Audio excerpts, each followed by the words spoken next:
عورتوں کو پردے میں رکھنا ظلم نہیں ہے. اگر ظلم ہوتا تو مخلوق بے پردہ، خالق کو اپنی شان کے مطابق خالق نے اپنے آپ کو پردے میں کیا جیسا کہ اس کی یہ ظلم نہیں ہے، یہ قیمتی بتانے کے لیے. اس لیے بہنوں سے کہتا ہوں بے پردہ نہ نکلا کرو. حدیث پاک میں آتا ہے کہ جب عورت بے پردہ نکلتی ہے تو اس کے ساتھ 17 شیطان نکلتے ہیں، اور وہ 17 شیطان کہتے ہیں دیکھو اس کو اور اس کے گناہ میں مبتلا ہو جاؤ، دیکھو اس کو اور اس کے گناہ میں مبتلا ہو جاؤ، دیکھو اس کو اور اس کے گناہ. اور اللہ تعالیٰ اس وقت تک اس پہ لعنت کرتا ہے جب تک وہ گھر واپس نہیں آ جاتی. اللہ کی لعنت، فرشتوں کی لعنت، تمام مومنین کی اس پہ لعنت ہوتی جو بے پردہ گھر سے نکلتی. یہ ہے بے پردہ نکلنے والی عورت کے لیے سزا اور اس کا وبال. جس پہ لعنت برستی ہو اس کے گھر ہاتھ کے پکے ہوئے کھانے میں برکت کیا ہوگی؟ جس پہ لعنت برس رہی ہو وہ گھر کے لیے ملکہ کیا ثابت ہوگی؟ یہ جو کہہ رہے ہو نا کہ بیٹیاں بھاگ رہی ہے اور گھروں میں جھگڑے ہو رہے ہیں اور بے برکتی ہے، جس عورت پر قدرت لعنت کرے تعویذ اس عورت کو کبھی برکتی نہیں بنا سکتا. ہم تعویذ کے مخالف لوگ نہیں ہیں، لیکن تعویذ کو سب کچھ ماننے والے لوگ بھی ہم نہیں ہیں. یہ بھی یاد رکھنا، تعویذ کی جگہ کام کرتا ہے، تعویذ کی جگہ کام کرتا ہے، دعا کی جگہ کام کرتی ہے، محنت کی جگہ کام ہر ایک کا کام کرنے کا دائرہ کار الگ الگ ہے. مثال کے طور پر کسی نے شکر ڈالی چائے میں، چائے لذیذ ہو گئی تو کہا یار کیا تعریف ملی تھی چائے میں شکر ڈالنے پہ، اب سالن میں بھی شکر ڈالا کریں گے تو سالن بنے گا کہ بگڑے گا؟ شکر کا کام چائے کی حد تک ہے، شربت کی حد تک ہے، سالن کے لیے اس کا کام نہیں ہے، وہاں کچھ اور کام کرنا ہے. اس لیے یاد رکھو بے برکتی ہو جاتی ہے عورت. اور یاد رکھنا جس گھر کے مرد اپنی گھر کی عورت کو پردے کی تلقین نہ کرے، اسے بے پردہ گھومنے دے، اسے بے پردگی کرنے دے، میرے آقا فرماتے وہ لوگ دیوس ہے، دیوس. اور جنت کے دروازے پہ لکھا ہے اللہ نے دیوس کے لیے جنت کو حرام کر دیا ہے، اللہ نے دیوسوں کے لیے جنت کو حرام کر دیا ہے. اور جو اپنی عورتوں کو بے پردہ گھومنے سے نہ روکے، نہ اللہ اس کی نمازیں قبول کرتا ہے، نہ اللہ اس کی دعائیں قبول کرتا ہے. اور جب وہ قیامت کے دن اٹھے گا اس کی پیشانی پہ لکھا ہوگا یہ اللہ کی رحمت سے محروم کر دیا گیا ہے. ہمارے گھروں میں پردوں کا ماحول نہیں. بہرحال بات دور نکل گئی اور بہت دور چلی گئی. میں بات سمیٹ رہا تھا، عرض کر رہا تھا کہ فاروق اعظم عمر ابن خطاب رضی اللہ تعالیٰ کا ذکر چل رہا تھا. امیر المومنین فاروق اعظم رضی اللہ تعالیٰ روتے تھے، بہت روتے.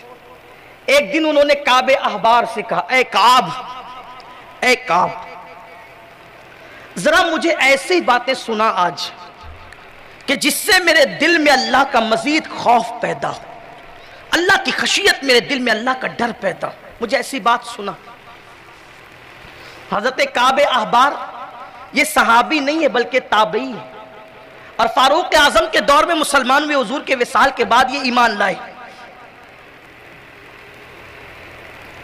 تو سیدنا فاروق اعظم نے کہا کعب تم آسمانی کتابوں کو جانتے ہو تو ذرا مجھے کچھ ایسی باتیں سنا دو کہ میرے دل میں اللہ کا ڈر اور پیدا، خوف اور پیدا. پہلے تو ڈرتے ہی تھے نا، بہت کتنا ڈرتے تھے. ایک بار کسی نے آیت پڑھی ان عذاب ربک لواقع، بے شک تیرے رب کا عذاب واقع ہو کر رہے گا. فاروق اعظم بے ہوش ہو گئے یہ سن کر، عذاب کی آیت سن کر. 3 دن تک بیمار رہے، 3 دن تک بیمار رہے فاروق اعظم اللہ کی عذاب کی آیت سن کر. ہماری کان پہ جو بھی نہیں رینگتی. فرماتی اللہ کے بارے میں، اللہ کے عذاب کے بارے میں ایسی باتیں کر کعب کہ میرے دل میں اللہ کا خوف مزید پیدا ہو. کعب احبار نے اب گفتگو شروع کی، آپ بھی سنیں تھوڑا سا دھیان سے. کعب احبار کہتے ہیں امیر المومنین میں نے گزشتہ آسمانی کتب میں پڑھا ہے کہ جب قیامت کا دن ہوگا، قیامت کا دن جس کی تیاری کی بات میں کر رہا ہوں کہ میں بھی اور ہم بھی قیامت کی تیاری کریں، اس دن کے بارے میں کعب احبار کہتے ہیں کہ جب قیامت کا دن ہوگا تو اللہ فرشتوں کو حکم دے گا کہ وہ جہنم کو لائیں. اور جب فرشتے جہنم کو لائیں گے تو اس شان سے لائیں گے کہ 70,000 لگام جہنم کے منہ میں ڈالی جائے گی اور اس کو کھینچتے ہوئے فرشتے لائیں گے. تو تو اس کی جو آگ کے شرارے اٹھ رہے ہوں گے، کعب احبار کہتے ہیں، آگ کی جو شرارے اٹھ رہے ہوں گے، اس کا عذاب اور وہ آگ دیکھ کر لوگوں پر کیا گزرے گی؟ فرمایا کہ حضرات انبیاء کرام بالخصوص سیدنا ابراہیم علیہ السلام جیسا نبی اپنے گھٹنوں کو زمین پہ رکھ کر اللہ سے عرض کریں گے، وہ عذاب دیکھ کر، جہنم کا عذاب دیکھ کر اللہ سے کہیں گے، مولا آج تیرا ابراہیم، تیرا خلیل تجھ سے اپنے لیے امان مانگتا ہے، میں آج کسی کے لیے کچھ نہیں مانگتا، بس مجھے امان دے دے۔ وہ جہنم کو دیکھ کر، جہنم کی آگ کو دیکھ کر، یہ ابراہیم خلیل، کون ابراہیم خلیل؟ نبیوں کے باپ، ابو الانبیاء، ان کے بعد جتنے نبی پیدا ہوئے سب انہی کی نسل میں، بنی اسرائیل سب انہی کی نسل میں، بنو اسماعیل میں سید الانبیاء بھی انہی کی نسل میں۔ ابو الانبیاء کہہ رہے، سوچے ذرا، معصوم، مسجد بنانے والا متولی نہیں، جس نے اللہ کا گھر کعبہ بنایا، بکروں پر اور گائے بھینس پر قربانی کرنے والا شخص نہیں، صرف اللہ کی محبت میں اکلوتے بیٹے کی گردن پہ چھری رکھنے والا خلیل، قیامت میں اللہ کا عذاب دیکھ کر، جہنم کے دہکتے ہوئے شعلے دیکھ کر اللہ سے کہیں گے، مولا آج تیرا خلیل تجھ سے اپنے لیے امان چاہتا ہے، آج میں کسی کے لیے کچھ نہیں مانگتا۔ حضرت موسیٰ کلیم اللہ کہیں گے، حضرت کعب احبار بیان کر رہے ہیں، اگر یہ حدیث نہ ہوتی واللہ میں کبھی بیان کرنے کی جرات نہ کرتا، لیکن موسیٰ کلیم اللہ اپنے گھٹنوں کو زمین پہ رکھ کر کہیں گے، مولا آج تیرا موسیٰ جو تیرا کلیم بھی ہے، تجھ سے کلام کرتا تھا، باتیں کرتا تھا، تو طور پر بلا بلا کر مل جانب الطور الایمن وقربناہ نجیہ، طور پہ بلا کر تم مجھ سے پیار کی راز کی باتیں کرتا تھا، مولا وہ شیریں کلام کا واسطہ، صفت کلام کا واسطہ، آج موسیٰ اپنے لیے تیری امان چاہتا ہے، کسی کے لیے کچھ نہیں مانگتا۔ ذرا سوچو تو صحیح، معصوم لوگوں کا یہ حال ہے، معصوم لوگوں کی یہ شان ہے، وہاں پر زنا کے اڈوں پہ جانے والوں کا انجام کیا ہوگا، شراب کے اڈوں پہ جانے والوں کا انجام کیا ہوگا، اللہ اکبر۔ اور یہ نبیوں کے لیے عیب کی بات نہیں ہے، اس لیے کہ اللہ سے ڈرنا عیب نہیں ہے، اللہ سے ڈرنا یہ شان کی بات ہے، کیونکہ جس کے پاس جتنا علم ہوتا ہے وہ اتنا زیادہ اللہ سے ڈرتا ہے۔ انما یخشی اللہ من عبادہ العلماء، کہ اللہ کے بندوں میں اللہ سے ڈرنے والے اہل علم ہے، جس کا علم جتنا ہوگا وہ اللہ سے اتنا زیادہ ڈرنے والا ہوگا۔ تو نبیوں سے بڑا عالم اللہ کی مخلوق میں کوئی نہیں ہے، اس لیے انبیاء اللہ سے جتنا ڈرتے ہیں اتنا اللہ سے کوئی نہیں ڈر سکتا۔ اگر آپ سوچیں گے یہ آپ کون سی بات کر رہے ہیں، تو یہ میں نبی کی شان کی بات کر رہا ہوں، یہ بے ادبی نہیں ہے، اللہ سے ڈرنا بے ادبی۔ آپ کے ذہن میں کوئی خاکہ ہوگا، الگ خاکہ ہوگا، لیکن اہل سنت و جماعت جسے پہچان کے لیے آج مسلک اعلیٰ حضرت کہتے ہیں، اس میں تصور یہی ہے۔ 1200 سے زائد کتاب لکھنے والا امام یہ کہتا ہے، کریم اپنے کرم کا صدقہ لئی میں بے قدر کو نہ شرما، تو اور رضا سے حساب لینا، رضا بھی کوئی حساب نہیں۔ ایک مقام پہ کہتے ہیں، صدقہ پیارے کی حیا کا نہ لے مجھ سے حساب، بخش بے پوچھے لجائے کو لجانا کیا۔ یہ اولیاء اللہ کا حال ہے، یہ اولیاء اللہ، اور ہمارا حال کیا ہے؟ موسیٰ کلیم کہیں گے، اللہ آج میں اپنے لیے امان چاہتا ہوں، کسی کے لیے کچھ نہیں چاہتا۔ کعب احبار کہتے ہیں، فاروق اعظم سن کے روتے جا رہے ہیں، کعب احبار کہتے ہیں، امیر المومنین جب وہ جہنم کی آگ کی شراریں اٹھے گی تو حضرت عیسیٰ علیہ السلام کہیں گے، اے اللہ آج میں اپنی ماں حضرت مریم کے لیے بھی کچھ نہیں مانگوں گا، آج میں اپنی ماں مریم کے لیے بھی کوئی سوال نہیں کرتا، آج تو صرف تو مجھے امان دے دے، میں اپنی جان کی امان چاہتا ہوں۔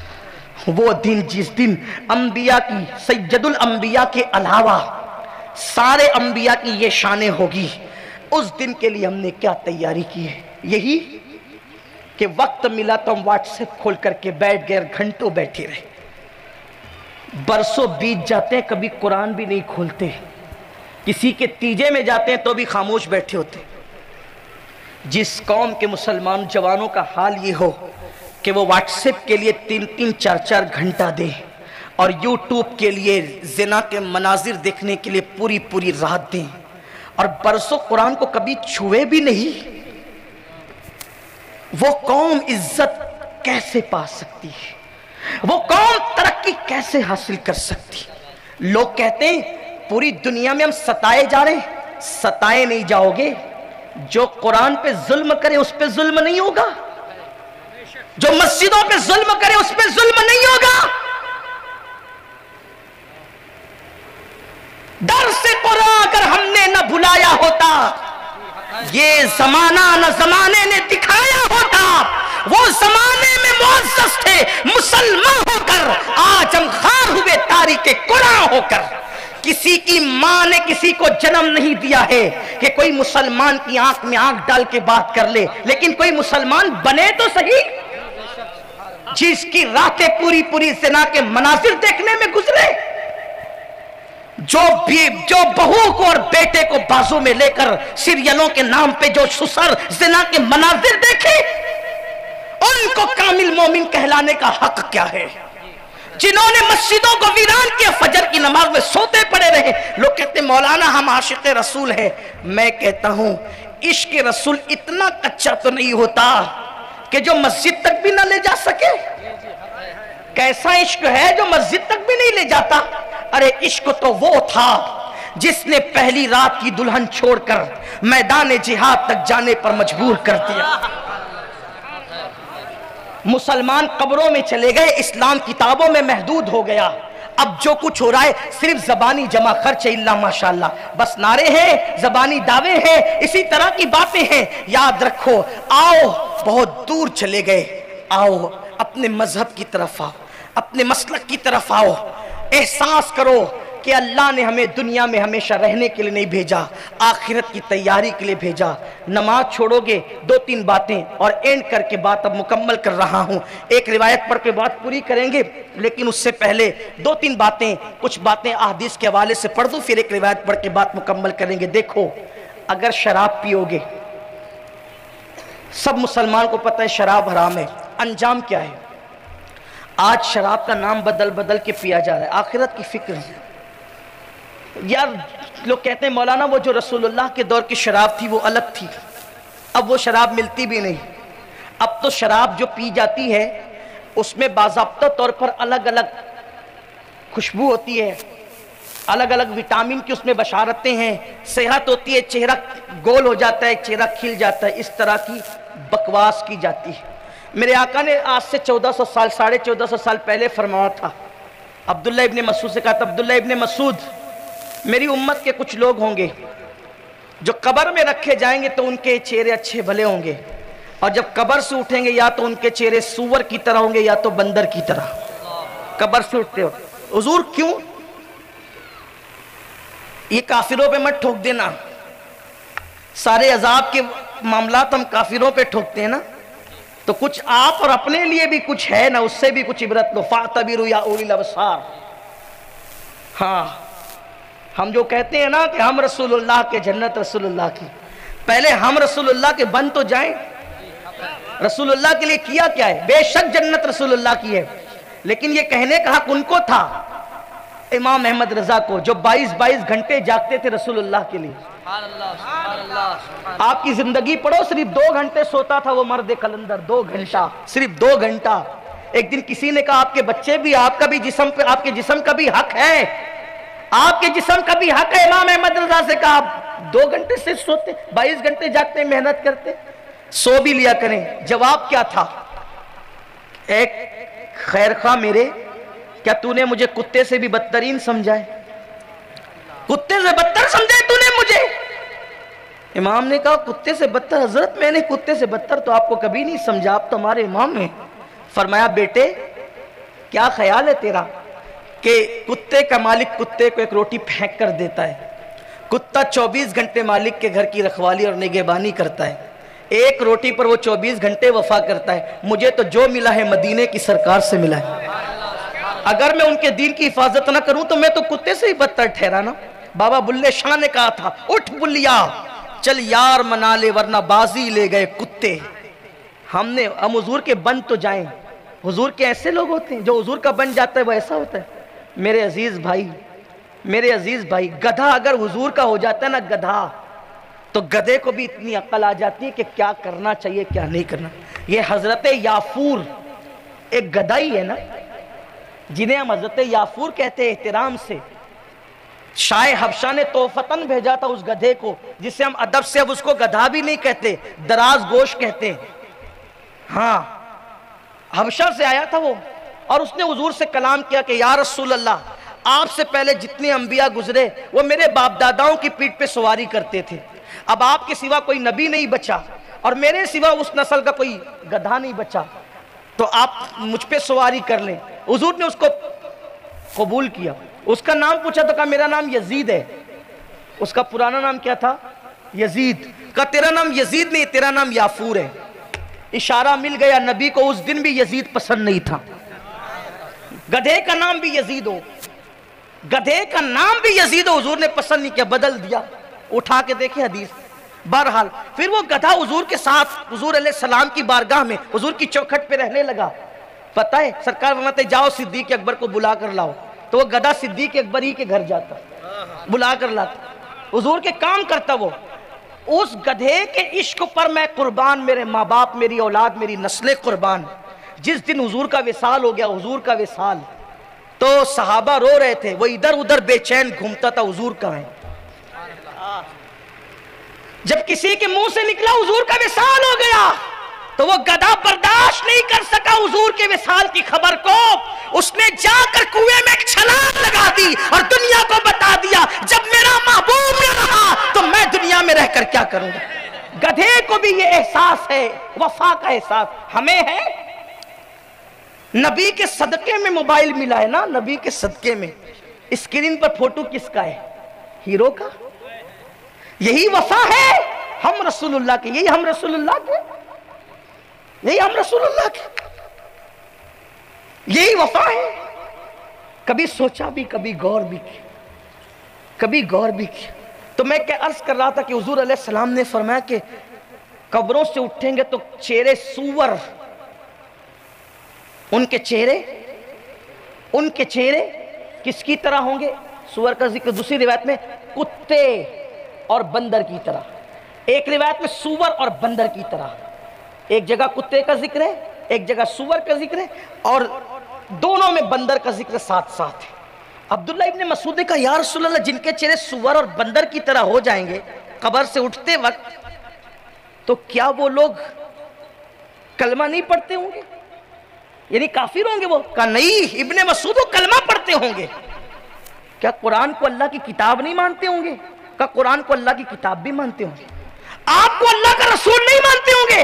کہا مجھے اللہ کا رسول نہیں مانتے ہوں گے. پھر بھی ان کے چہرے سور اور بندر کی طرح یا کتے اور بندر کی طرح ہو جائیں گے قبر سے اٹھتے وقت. حضور ان کا گناہ کیا ہوگا؟ فرمایا وہ دو کام کرتے ہوں گے. میوزک کثرت سے سنتے ہوں گے، میوزک، گانے، میوزک کثرت سے سنتے ہوں گے، اور شراب کا نام بدل بدل کر پیتے ہوں گے.